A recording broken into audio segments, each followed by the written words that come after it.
audio. That should get it set up for you. Hi everyone. Admitting people. Yep. So how many are we up to now? Up to 23, 22, 23 people.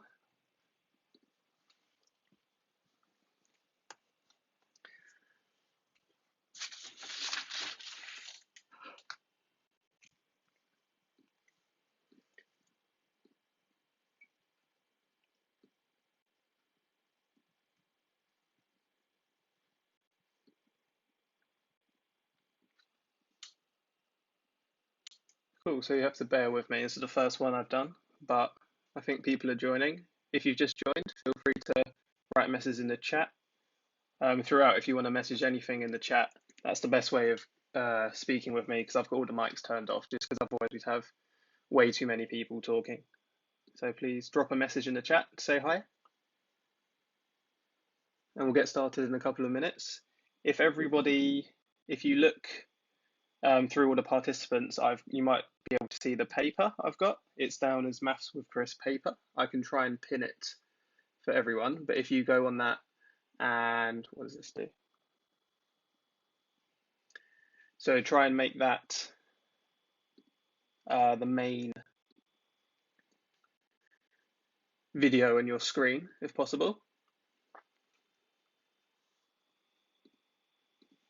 If you can't hear anything, try clicking click bottom left connect audio if you can't hear.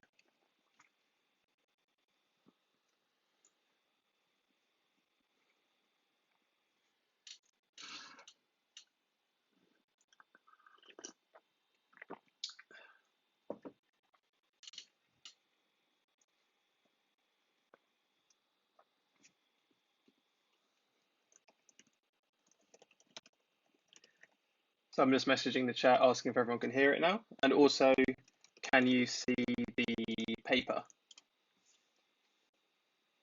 where I've got the vectors diagram? So this lesson is going to be on vectors, more for A-level maths, but I think it'll be applicable for most people. Anyone who's doing vectors, this is a good introduction lesson. So how I've structured it is we're going to start with just fundamentals of vectors. Make sure this is okay. So magnitude, angle, things like that, connecting vectors. And then we're going to move on to a few things like working out angles between vectors, using vectors in the equations of lines. And then I've got a couple of A-star level sort of extension questions that we can finish up with. So once everything's done as well, I'm going to upload it, the full lesson to YouTube, so you can, if you miss anything, don't feel like you need to write everything down. You can watch it on there. Yeah, so I'll make a start in a moment. If at any point I'm going too quickly or you think I should explain something again, then just drop a message in the chat and I'll try and explain it a bit more clearly on YouTube.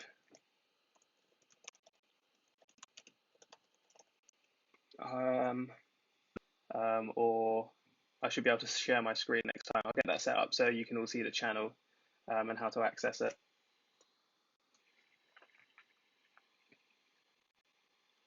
Cool.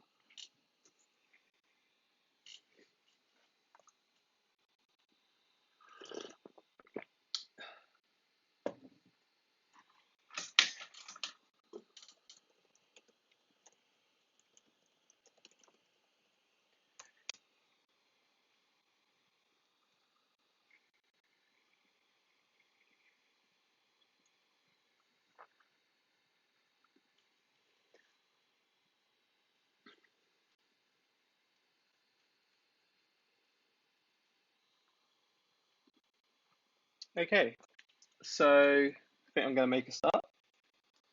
So this lesson's all about vectors. So firstly, what is a vector?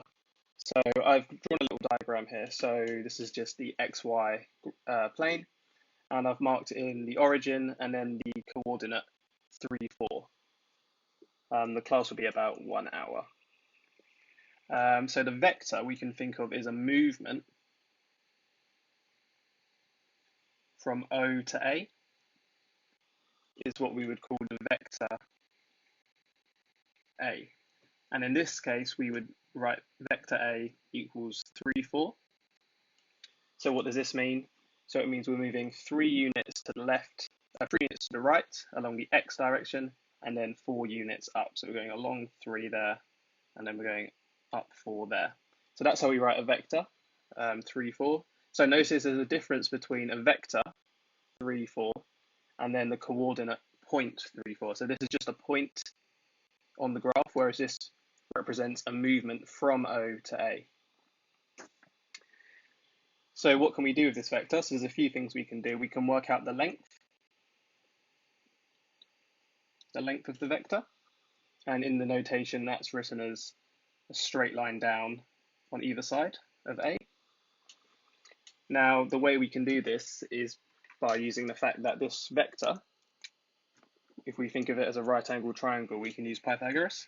So we sort of have a triangle here of side length 3 and 4, and this is a right angle. So yep, someone's put in the chat 5, perfect, because we do 3 squared plus 4 squared square root, and that equals 5. So the length of the vector is 5 units. Now we can also work out the angle that the vector makes with the origin, or with the x-axis, this angle theta. So again, we can use the properties of the right angled triangle. We can see that tan of theta, remember tan is opposite over adjacent, so 4 over 3. So tan theta is 4/3. So if you do inverse theta of both sides, then you should get that theta is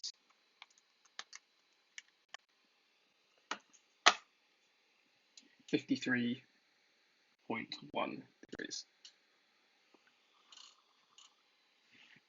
So vectors are often used more so when connecting two other points. So here we've got a vector which takes us from the origin to a point A. But what if we wanted to go from the point A to B? How could we think of that as a vector? So if you have a think about that for now, how would we represent the vector AB? This is the vector AB. What is that? Yeah, so someone's put in the chat, it's AO, going from A to O, and then from O to B. So we can think of that as, if we're going from O to A, that's the vector little a. So if we're going the opposite direction, then it's going to be minus A. So we're going from here to here, and then plus B. There's a few different ways you could think about it. We can think of it as a subtraction from the start point to the finish point. Or we can also think of it as similarly from A to O plus O to B, which is the same thing as O to B minus O to A. So that's going to come up a lot when we're trying to deal with equations, doing with vectors, just figuring out how you can manipulate them and go between two different points. So in this particular example, what would it be? So we've got the A is the vector 1, 4, and B is the vector 4, 1. So we want to do B take away A. So we know how to take away when we've just got regular numbers, but how do we take away vectors from each other? Well, it's really easy. B take away A. It's just we take away along the components. So we would do 4 take away 1 and 1 take away 4. And as a vector, that's the vector 3, negative 3. Which makes sense. We should always try to relate the vectors we're writing down to the diagram. Because how do we get from A to B? Well, we move along 3 in the x direction and then down 3 in the y direction. So that explains why we have a positive 3 here for the x and then a negative 3 for the y direction. Also throughout, I find it easier when we work with column vectors. You could also think of this as A is the vector I plus 4j, and B is the vector 4i plus j, where for the columns, this sort of represents the x direction, I and j represents the y direction. So these are the coefficients. Both methods are okay. I think it's easier and a bit clearer sometimes to work with columns, so I'll be doing that for now. And finally, for the sort of introduction to vectors, the fundamentals, is parallel vectors. So we know from maths that we've done for a long time, we have two lines are parallel if they go in the same direction. So that means they're always a fixed distance apart from each other. So how can we think of parallel vectors? Well, it's quite similar. A vector we've seen before is a movement. So it has a length and a direction, which we've seen here, the length and the angle. So vectors would be parallel if they have the same direction. So parallel vectors implies same direction. So it turns out that if we have parallel vectors and they're going in the same direction, that just means one's a multiple of the other. So for example, if I put a couple of vectors down, if we think of the vector 6, 3 and 2, 1, so are these vectors parallel? Yes or no? If you're watching live, you can put in the chat. What do you think? Do you think these are parallel or not?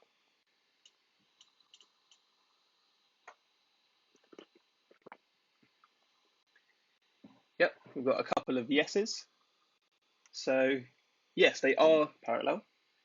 We can see that by thinking about what they look like. So we're moving 6 to the right and 3 up. Let's say that's here somewhere.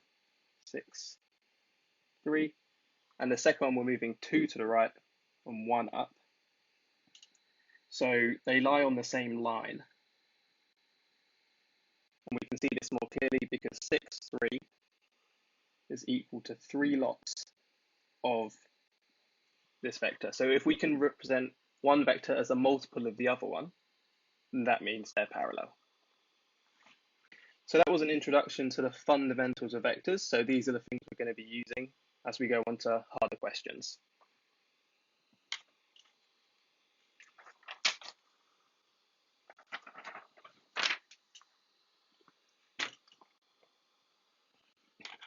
So the next thing I wanted to touch on was how to work out the angle between two vectors. And the way this is done is by using something called the scalar product, or you might have heard of it as the dot product. So I'll write that down as well, or the dot product.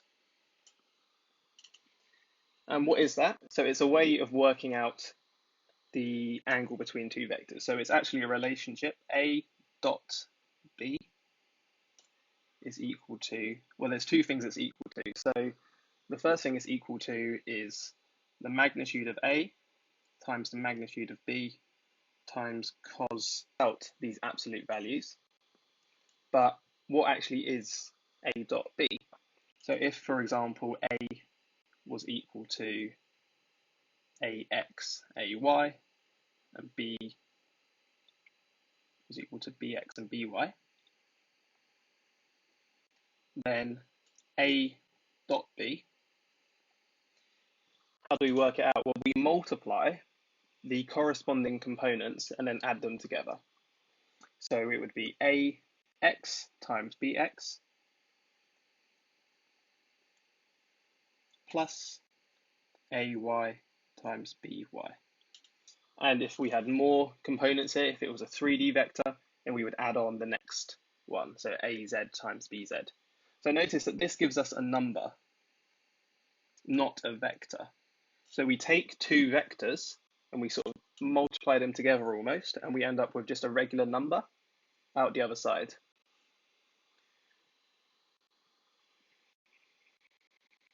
So how is this useful? Let's do an example.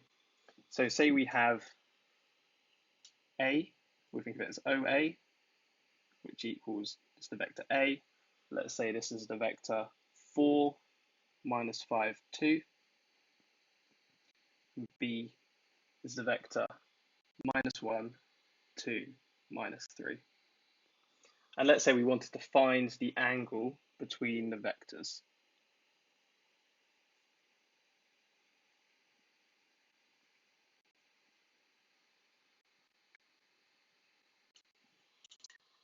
So everyone have a think. How would we do that, given what we've just seen?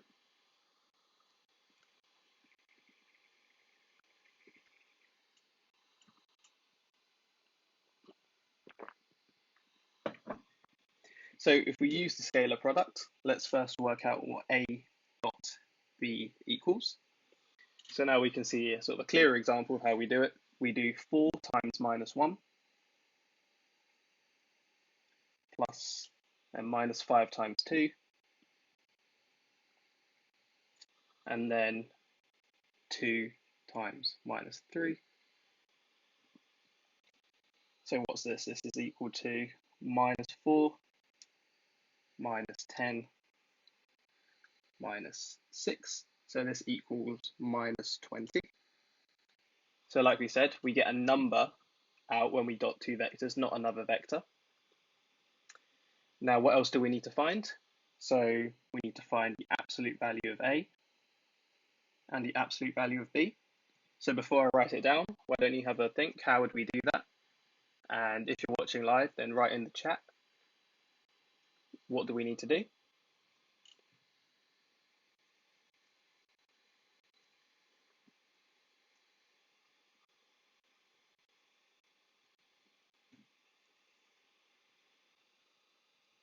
So I'll give you a clue. So we know from before that the absolute value, what does that mean? So it means we're doing Pythagoras to work out the length. So we're doing 4 squared plus minus 5 squared plus 2 squared, and we square root all of that. And then minus 1 squared plus 2 squared minus 3 squared, we square root all of that. And if you work that out, you should end up with the first one being 3 root 5, and the second one being the square root of 14. So that's good. So we've now got all of the ingredients ready. We've got the modulus of A, or the length of A, the length of B, and we've got the dot product. So we're going to use our formula here. So let's rearrange to make cos theta the subject. So cos theta is equal to A dot B over the length of A times the length of B. Now we just plug all of this in. This is minus 20 all over 3 root 5 times root 14. Now we can work this out. This is just minus 0.797. So we take inverse cos of both sides, and we end up with theta equals 143 degrees to the nearest degree. So that's how you find the angle between those two vectors.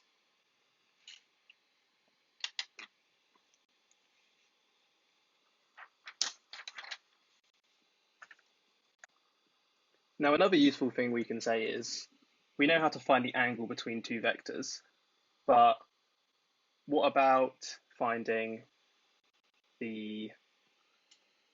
or working out whether two vectors are perpendicular?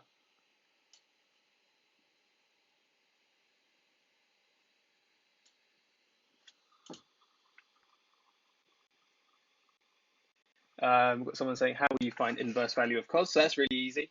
So we've got that cos theta equals minus 0.797. So if you can see this, then we just do inverse cos, so shift and then cos, and let's wait for it to load. Inverse cos minus 0. What we just worked out, 797, and that gives us the degree. So this gives us the angle when we use cos. Okay, and for everyone asking, this is normally a year 13 topic. It depends on what exam board we're doing. For some of them, I think some of this, like the basic stuff's in year 12. But if you're in year 12 and you're going into year 13, then this is quite a tricky topic. So I think it's good to just get a taster of it. And hopefully that'll make it clearer once you do it actually in school, if you go back to school, which you might not, but hopefully you will.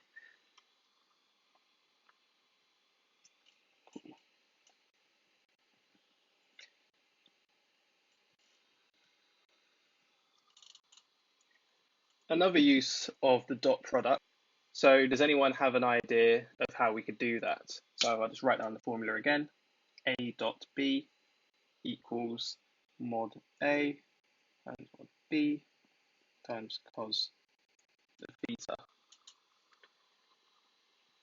Yeah, so people in the chat have got that right. So A dot B, so if theta is 90 degrees, that's what we mean when it's perpendicular. But cos of 90, if you plug that into your calculator, actually equals 0. So that means this whole side here is going to equal 0. So that tells us that vectors are perpendicular if and only if A dot B equals 0. So the way to check if two vectors are perpendicular, or to find how you can make perpendicular vectors, is that you want to consider the dot product between the two vectors and then show it's either equal to 0 or set it equal to 0, and then you can solve. So for example, a question, if we want to find the values of lambda so that A, which equals 3 minus 2 lambda 2, and B, which equals 2 lambda 6, are perpendicular. So we've been given two vectors, 3 minus 2 lambda and 2, and then 2 lambda 6, where lambda is a constant. So lambda is just a constant. And we want to try and find which values of lambda make these two vectors perpendicular to each other. So have a go. Think about how we could approach this. What's our strategy going to be? And I'll give you a couple of minutes to think about it.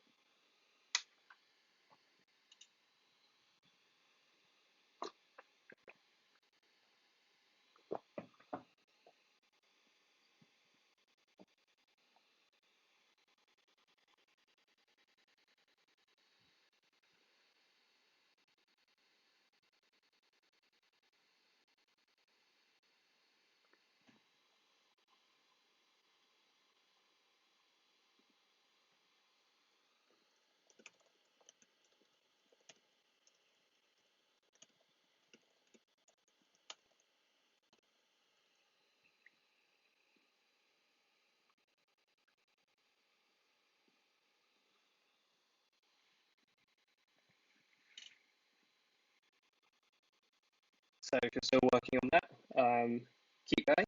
I'll start to explain if anyone doesn't really know how to get started. Then the first thing we want to do is remember, if we want it perpendicular, that means we need the dot product that equals 0.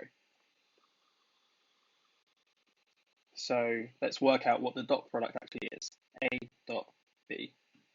So remember, working out the dot product, we just multiply along the components. So it's 3 times 2 plus minus 2 lambda times lambda plus 2 times 6. We want this to equal 0. So if we simplify that, we get 6 minus 2 lambda squared plus 12 equals 0. So let's rearrange, and that gives us that, if we bring the 2 lambda to the other side, we get 18, divide everything by 2, so lambda squared equals 9. So if you're watching now, which value of lambda is going to make it perpendicular? If you want to put it in the chat.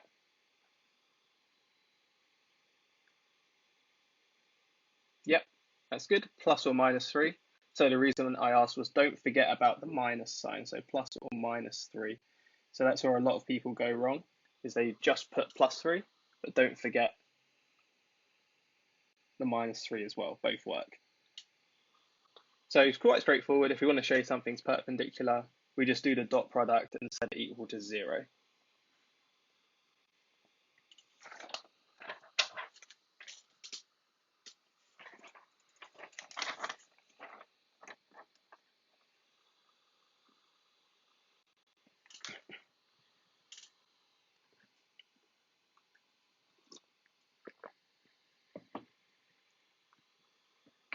Cool. So we've covered the fundamentals of vectors and then how to work out angles between vectors. So now we go on to vector equations of lines. So this is where it can get a bit more tricky and where people can find it a bit harder. So the vector equation of a line is thinking about how can we represent the equation of the line, which we know for like this is a straight line, so we know we've seen it as something like y equals mx plus c. That would be how we'd represent the equation of like a line in 2D.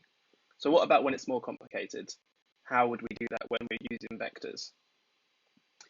So the standard way of thinking about it is thinking, let's say we have this line connecting A and B. So someone just put in the chat that, yep, this is B minus A from before. This is the vector B minus A. But let's say we don't just want this line. We also want to extend this line to be an infinite line, just a regular line.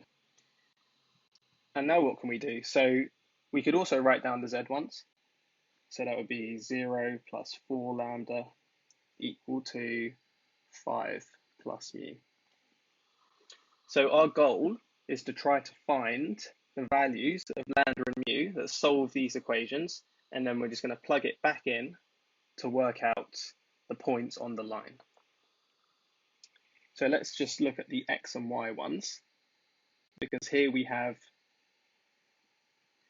two equations and two unknowns. So this should remind you of some simultaneous equations. So we can actually solve the x and y ones simultaneously. And if you do that, so we solve x and y, we can rearrange and solve, and it turns out that lambda equals 2 and mu equals 3. Now what do we do with this information? So we know that when the x and y coordinates on both lines are equal at these specific values. So when you have a specific value, that's like having a specific point on your line, because we could just work out explicitly what point we're at by plugging it into our formula. So for example, 4 plus 2 times 1, so that says the x value, the point of intersection, the x coordinate of that point is 6. And if we do the same thing here, we get 2 times 3 is also 6. So that's why they agree. That's why we're setting them equal to each other to solve. So hopefully that makes sense. So we know that the x and the y coordinates agree using lambda equals 2 and mu equals 3. So now we want to check if the z ones agree. So to do that, we can plug these into our z components. So on the left-hand side, we get 0 plus 4 times 2, which equals 8. And on the right-hand side, we get 5 plus 3, which equals 8. So they do intersect because these are the same. So the intersection point P, we can work it out. So this is the vector OP, is, well, we just plug it in. When lambda is 2, we get 4 plus 2 is 6. When lambda is 2, we get minus 1 minus 2, so minus 3. And for the last one we just worked out is 8.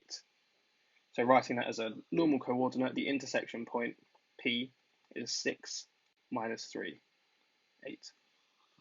So that's how you would ask to read the paper up. Hopefully you can see that okay. So that's how you find the screen here. So I'm looking through it. So anything at all, drop a question in the chat.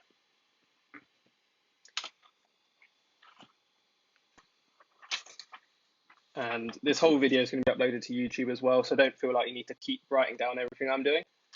You can go back and see it later. So let's stick with our lines. So these are the same lines from before. 4 minus 1, 0, plus lambda 1 minus 1, 4, and R2 is equal to 0 minus 6, 5, plus mu times 2, 1, 1. So these are our lines. So we know how to find the angle between two vectors. We know that it uses the dot product. But how can we find the angle between two lines?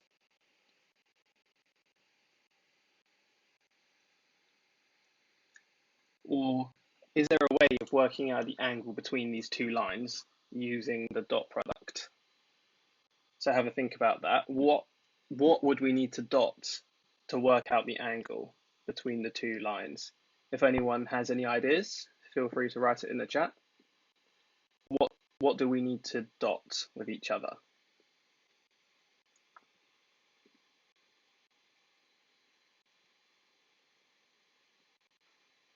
So someone just asked a really good question. They're wondering why there's 3 components to our vectors when there's only 2 axes. So these lines are actually lines in 3D.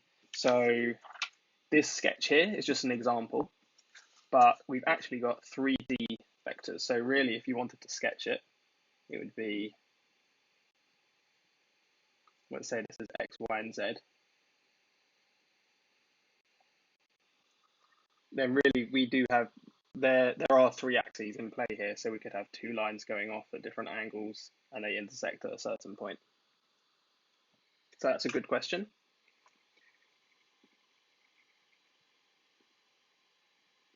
So does anybody know how would we find the angle between the 2 lines?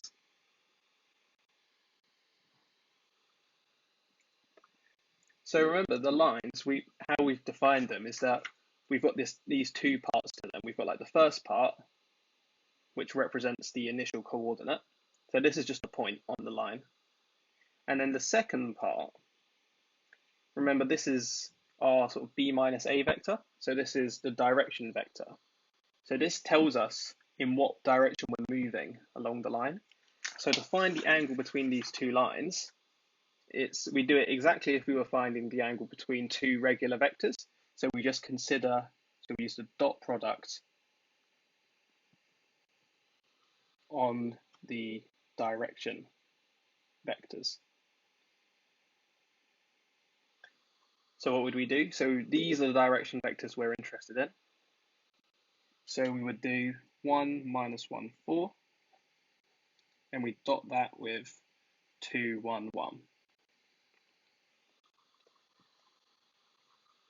So we would do 1 times 2 is 2, and then minus 1 times 1 is minus 1, and then 4 times 1 is, well, 4 plus 4.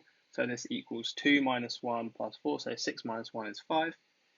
And then we also have to work out the magnitude. So the magnitude is 1 minus 1, 4. So remember, this is just 1 squared plus minus 1 squared plus 4 squared, which is square root of 18. The second one, magnitude of that, 211. So 2 squared plus 1 squared plus 1 squared, square root that, and we get root 6. So cos theta, remember, equals the dots, so 5 over root 18 times root 6, which is 0.481. And then again, using inverse cos of that angle, we get 61.2 degrees. So that's the angle between the 2 vectors. Good question in the chat. Does the order that they go in matter? No, because think about what we do when we dot 2 vectors together. We multiply along the coordinates and then add them up. So if we dot these the other way around, 2, 1, 1, dot, so this is going in reverse, 1 minus 1, 4. Well, we still get the same thing because here we did 1 times 2, and now here we're just doing 2 times 1. So that's the same thing. So again, it's going to be 2 minus 1 plus 4, which is 5. The absolute values are the same, so it's all the same, which makes sense. You know, the angle between 2 vectors is just a fixed angle. It's like the angle between 2 lines here. It doesn't matter which way you look at it, which one you call line 1 and line 2. What was the answer for the last question? I don't really get what was meant by the end product. Do you mean this bit, the cos bit? Or do you mean for the things here?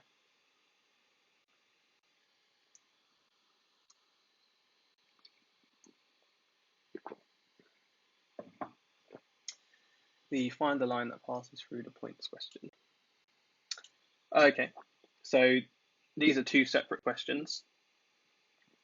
So the first question, find the line that passes through the points 2, 3, 1 and 3, 6, minus 1.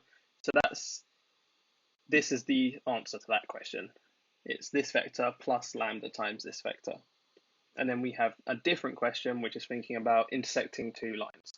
So what we get is we get the equation of the line, which is what we wanted, just the equation of the line. Cool.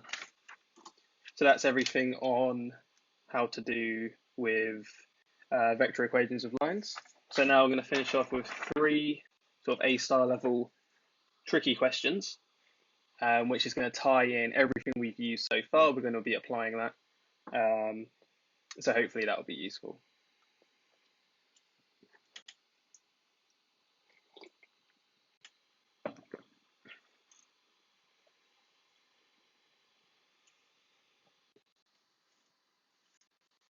So someone just asking, for the dot product, why do we just take the points with lambda and mu?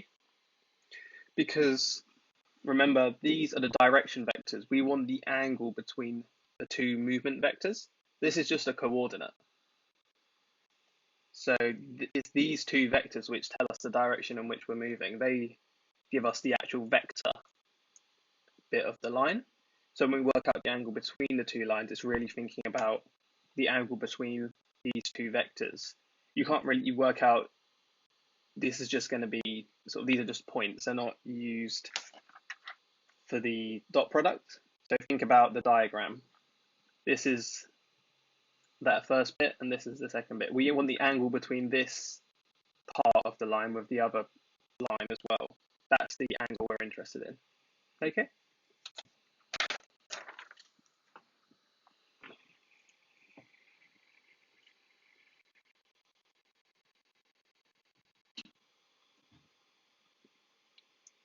Cool.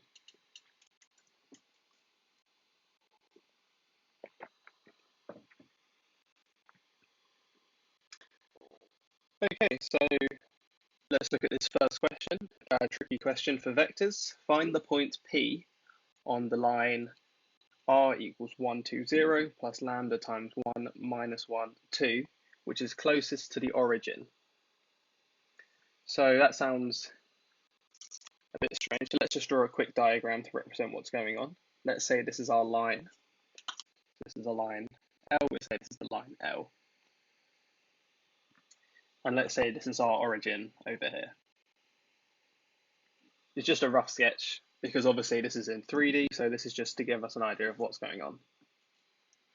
So what point on the line L is closest to O? What's special about that point?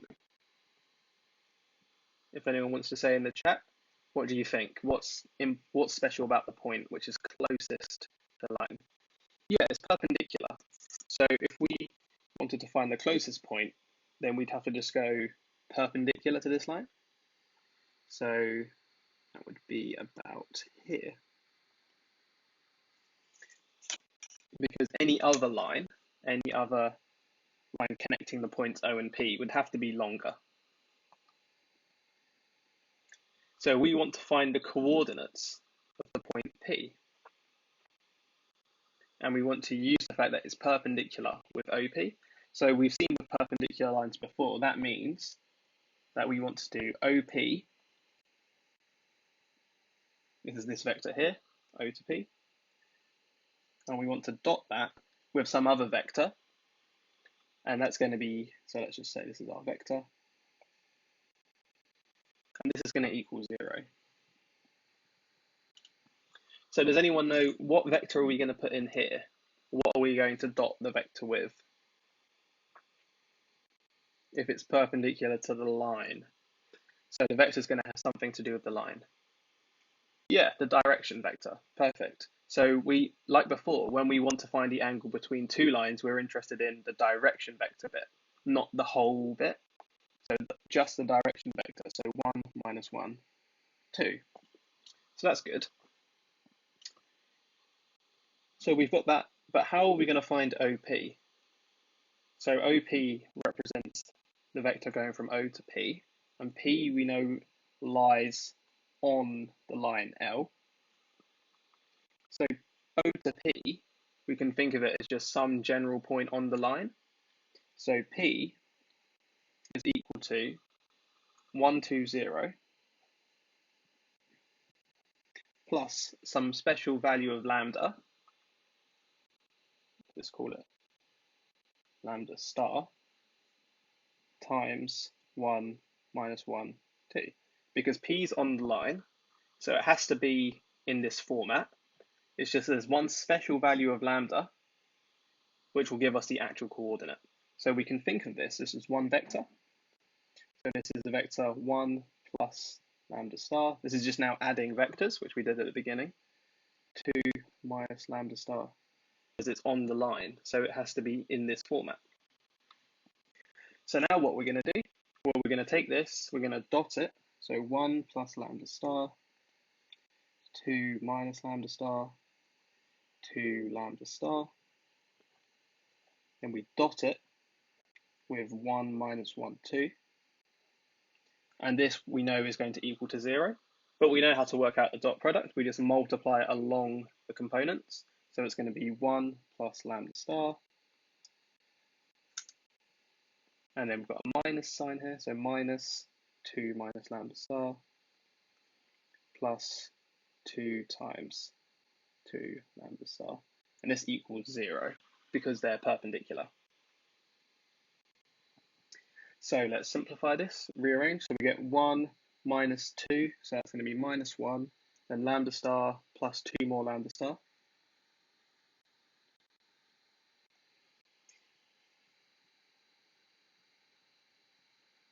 Plus 2 more lambda star.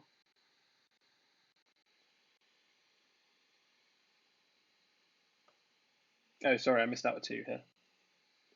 So this is 2 lambda star. So this is this bit times 2. Here's a 2, here's a 2 lambda star, so this should be a 4. And this equals 0. So what have we got? Minus 1 plus 6 lambda star equals 0. So the lambda value that we're interested in is 1 over 6. Just moving and rearranging. And what do we actually want? We want the point P, so we want the coordinates. So now we take this and we're going to put this into the point for the equation of the line. So it's going to be 1, 2, 0 plus, just multiplying in, a sixth minus a sixth, and then 2 sixths.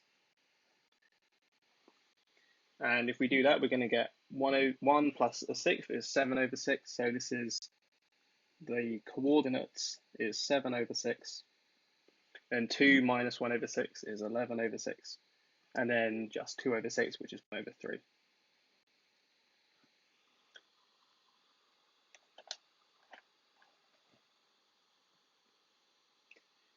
And this is how you find the specific coordinate of the point. Okay? So some people are saying, can you just go back to work out the dot product bit? Yeah, sure. So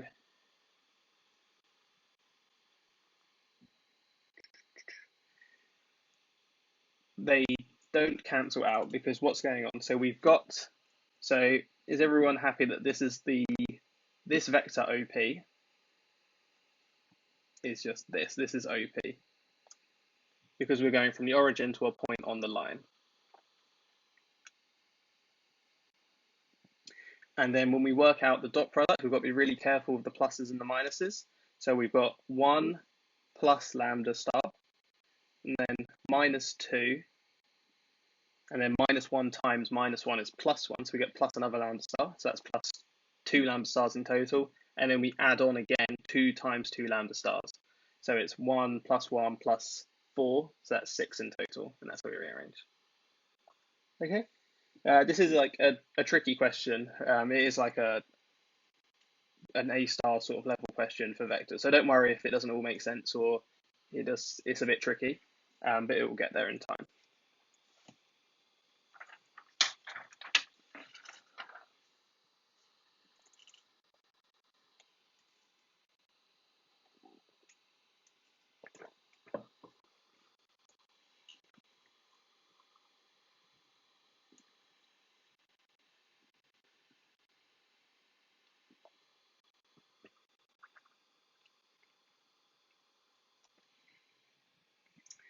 Okay, so for the next, is there any chance you show the final bit of that last question? Yep.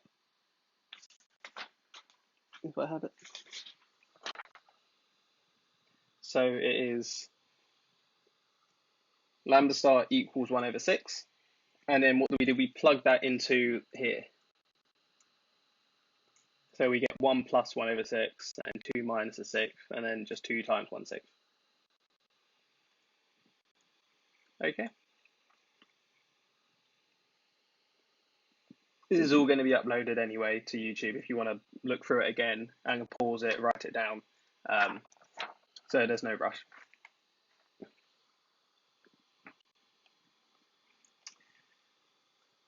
Okay, second one. Find the reflection of the point A, which is 2, 4, 0, in the line R equals 1, 4, minus 1, plus lambda lots of minus 1, 2, 1. So again, another tricky question. I think it helps to draw a diagram. So that's one of the best tips I'd get for doing vectors. Always just draw a diagram just so you can see what's going on. So let's say this is our line. This is line L. Let's say A, let's not call it A. Let's say this is just our point, 1, 4, minus 1. So remember, what does this mean? This is a point on the line and this is the direction vector. So we're moving in the direction minus 1, 2, 1. And let's say A is up here. So this is A, which is 2, 4, 0. And what are we interested in? We're interested in the reflection.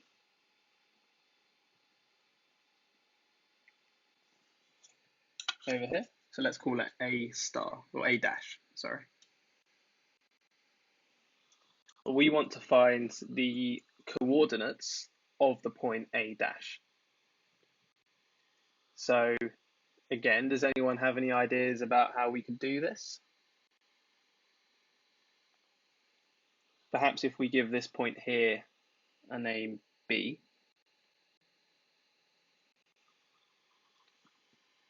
Yeah, it's something to do with perpendicular, isn't it? Because these lines here, the lines connecting A to B, and then from B to A dash, they're perpendicular. So we're going to use the fact that a point, which is over here.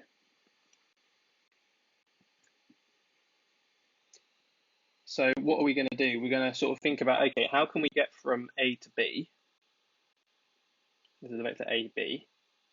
This movement from here to here. We want to do it again. And that's going to take us to this point here. So let's think about the vector A to B. How do we get from A to B? Well, we know this. This is, we do the second one, take away the first one.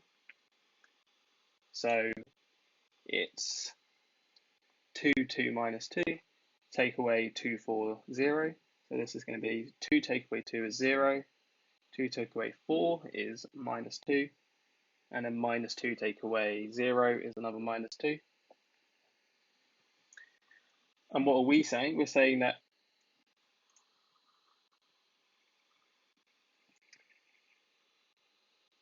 so OA, well, that's just the vector of the coordinate. So this is 2, 4, 0 plus 2 lots of, pick this up, 2 lots of 0 minus 2 minus 2. So this equals, let's work it out, 2 plus 0 is 2, 4 and minus 4 is 0, and then 0 minus 4 is minus 4. So that tells us that the reflection point, A dash, has coordinates 2, 0, minus 4. So what have we done? We've considered the point over here. We found that the dot product between the vector from B and the point on the line, that has to be 0 because these are perpendicular. So we solve our equation to get that lambda equals minus 1. We plug that back in to find the coordinates of B. And once we've got the coordinates of B, we think about moving from A to B and then from B to A dash. Someone says, why can't we use the distance formula? We could use the distance formula, but it's not what we're trying to do. We want to find the actual coordinates. We want to find the coordinates of this point, not necessarily the distance. So if we worked out the distance AB, then that gives us, that's going to be sort of 2 squared plus 2 squared, so that's going to be the square root of 8. That just says that this point A is the square root of 8 units away from B, but it doesn't tell us a direction. So it doesn't really help. We want to keep it all in terms of vectors.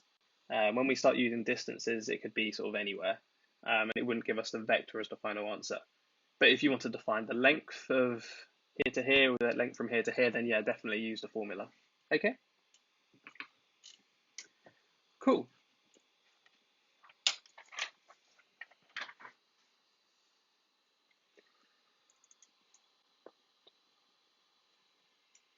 So the final A-star level vectors question for today. We want to find the shortest distance from the point Q to the line R equals 1, 2, minus 2, plus lambda times minus 1, 3, 2. So, yep, someone's saying they're perpendicular, so let's just figure out what's going on here. Let's draw a quick picture. So it's saying, say this is our line L, and this is our point Q.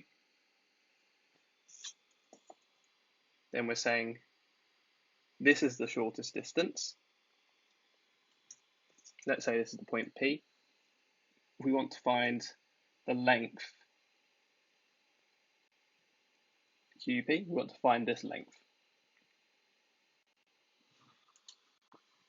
So exactly similar to what we've done before, it's all about using the fact that the dot product, when it's equal to 0, gives us 2 perpendicular lines. So what do we need to dot? So we need to do QP dotted with, remember the direction vector of the line, minus 1, 3, 2. It's going to equal to 0. How can we find QP? Well, first of all, let's think about what is O to P. So this is just the coordinate of any general point on the line. So this is, again, using our formula, our line. So it's 1 minus lambda, mu, 2 plus 3 mu, and then minus 2 plus 2 mu.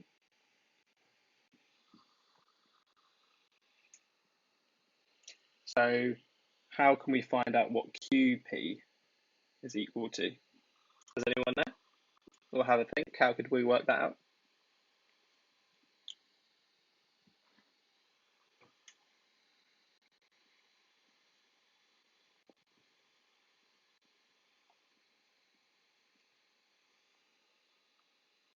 So to get from Q to P, we can go from Q to O, and then from O to P,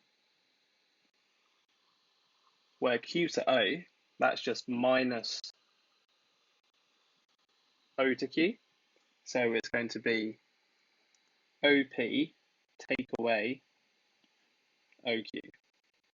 So it's going to be 1 minus mu, 2 plus 3 mu, and then minus 2 plus 2 mu. Take away O to Q, which is just this, 305. So that tells us that Q to P is equal to 1 take away 3, so minus 2 minus mu, 2 plus 3 mu, and minus 2 plus 2 mu. Minus 7. plus 2 mu. And now we're going to do QP dotted with our direction vector, -1, 3, 2. Set that equal to 0. So let's do that. So QP dotted with -1, 3, 2 equals, so we multiply along the columns and add them up. So it's going to be 2 plus mu, and then plus, so multiply this by 3, so we get 6 plus 9 mu, and multiply this by 2, so we get plus -14 plus 4 mu. And this again equals to 0 because they have to be perpendicular. That is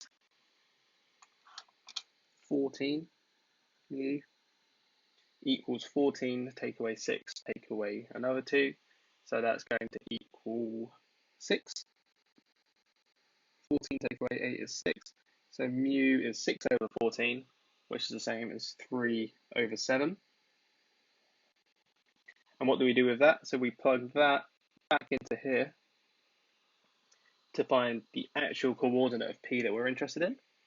So Q to P equals, so -2 minus 3 over 7, and then 2 plus 9 over 7, and then -7 plus 6 over 7. So let's combine that all into one vector. So -2 minus 3 over 7 is -17 over 7. And then 2 plus 9 over 7 is 23 over 7. And then the last one is -7 plus 6 over 7 is -43 over 7. So this is the vector QP. Now what do we want to do? We want to find the length of that because that's what's going to give us the shortest distance. So now we just do mod QP using Pythagoras on this vector. So if you work that out, so it's going to be 17 or -17 over 7 squared plus 23 over 7 squared plus -43 over 7 squared, and we square root that, and you should get that is equal to, I'll show you the steps here, so just plugging it into a calculator, squaring it, and then taking the square root, 7.38 to 3 sig fig. And that corresponds to the shortest distance between the point Q and the line we've been given. Cool. Someone asks, how do you visualize? Yes, I can move that up. There you go. How do you visualize where the lines are when drawing, or do you just anyhow draw the lines based on the question's keywords? Yeah, so I mean, it's just a sketch. It's just a rough idea. It's not to do too specifically with the actual numbers, because again, these are 3D points and 3D lines, where obviously we can only sketch it in 2D. So it's just a rough sketch, just to give us an idea of what's going on. It's not specific. It's got nothing to do with what it looks like actually. It's just to give you an idea. Makes it easier to solve. When will be the next Zoom lesson? I'm not sure. Probably next Saturday, if Saturday is a good time for people. Best times and also topics. I'll send out another form for people to fill in. So does anyone else have any final questions? Anything else? Anything else at all?